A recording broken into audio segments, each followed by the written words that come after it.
বাটাইয়া বাঁশের তলে কাটাকুটি গায়ে দিছে ধলা ধানের হুয়া যায় মুরলি বাজাইয়া লিলুয়া বাতাসে নাই পরানো উড়াইয়া রে ধানের বন্ধুয়া যায় রে।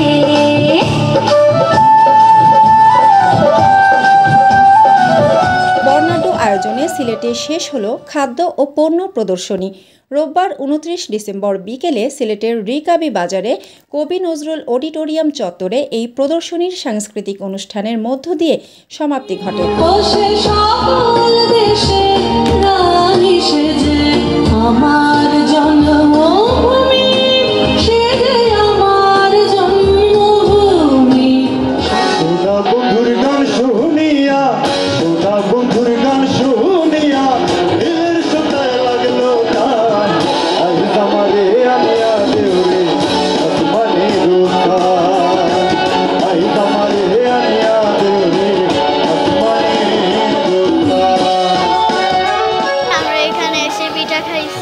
মেলা ঘুরছি, অনেক ভালো লাগছে। আমরা আরো অনেকবার এখানে আসছি, অনেক ভালো লাগছে এবং অনেক এনজয় করছি। আমরা চাই যে আমাদের পরবর্তী প্রজন্ম আমাদের কাছ থেকে শিখবে, যেমন সিলেটের পিঠা, সিলেটের চা। পিঠার পাশাপাশি অনেক কিছুই আছে এখানে, আরো জামা কাপড় স্টল আছে, তো মেহেদি, বিভিন্ন ধরনের জিনিসই আছে। ভালোই লাগতেছে, সবকিছু সুন্দর আয়োজন করা হয়েছে, অনেকেই পার্টিসিপেট করেছে। তাদের সফলতার জন্য দোয়া করব, এইরকম প্রোগ্রাম যেন সামনে আরো বেশি হয়, সবাই যেন উৎসাহ পায়। এই যদি আয়োজন করা হয় তাহলে আমরা মনে করি যে আমাদের আশেপাশে যারা নারী আছে তারা বিভিন্ন ধরনের নিজ চেষ্টায় উদ্যোগী হইব, তারা নিজেরা স্বাবলম্বী হইব। তাছাড়া আমরা স্টুডেন্ট হিসেবে এই ধরনের মেলা উপভোগ করতে খুবই ভালো পাই।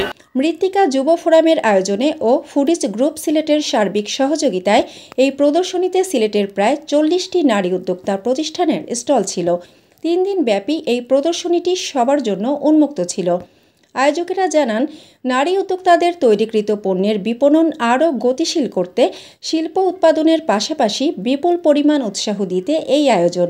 ব্যবসায়ীরা বলেন, এরকম আয়োজন আমাদের উদ্বুদ্ধ করে, বিশেষত যারা অনলাইনে ব্যবসা করেন তারা এই ধরনের প্রদর্শনী বা মেলার আয়োজন শুনলে স্বতঃস্ফূর্তভাবে সেখানে অংশগ্রহণ করতে পারেন। আগতরা জানান, সিলেটের এই খাদ্য ও পণ্য মেলার আয়োজন এটি চমৎকার লক্ষণ। মানুষ এখানে এসে নতুন নতুন খাবার খেতে পারেন এবং সিলেটের ঐতিহাসিক অনেক ধরনের পিঠাও রয়েছে এখানে। আমরাও কল্পনা করি নাই যে আসলে এত মানুষ হবে। প্রথম দিন থেকে শুরু করে প্রথম শুক্রবারে শনিবারে 2 দিনই ক্রাউড ছিল, আজকে মনে হচ্ছে আরও বেশি ক্রাউড। অনেক দিন ধরে সিলেটে আসলে সেইভাবে কোনো অনুষ্ঠান বা মেলা টাইপের কোনো কিছু হচ্ছে না। আমাদের যে পরিশ্রমের ফলে যে জিনিসটা আমরা দাঁড় করাইছি, 3 মাসের আমাদের পরিশ্রমের ফসল এই জিনিসটা আমরা যতটুকু আপনাদের জন্য আয়োজন করতে পারছি, আমরা মনে করি যে আপনাদের হয়তো ভালো লাগবে। মেলার শেষ দিনে সন্ধ্যায় জান্নাতুল নাজনীন আশার উপস্থাপনায় জমকালোভাবে সাংস্কৃতিক অনুষ্ঠানে নৃত্য, গান ও নাটক অনুষ্ঠিত হয়।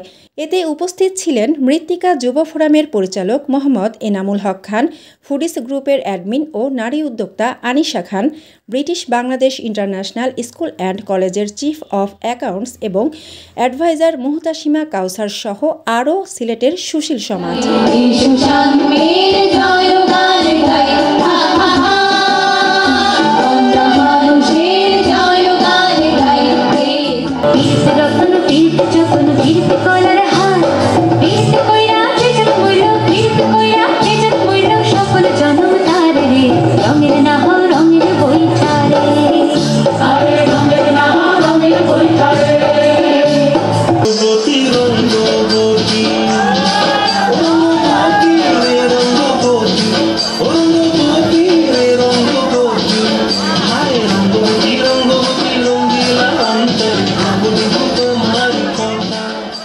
মানসম্মত হাঁস ও মোরগের চাহিদা পূরণ করতে আল আমিন হালাল লাইফ পোল্ট্রি রয়েছে আপনারই পাশে।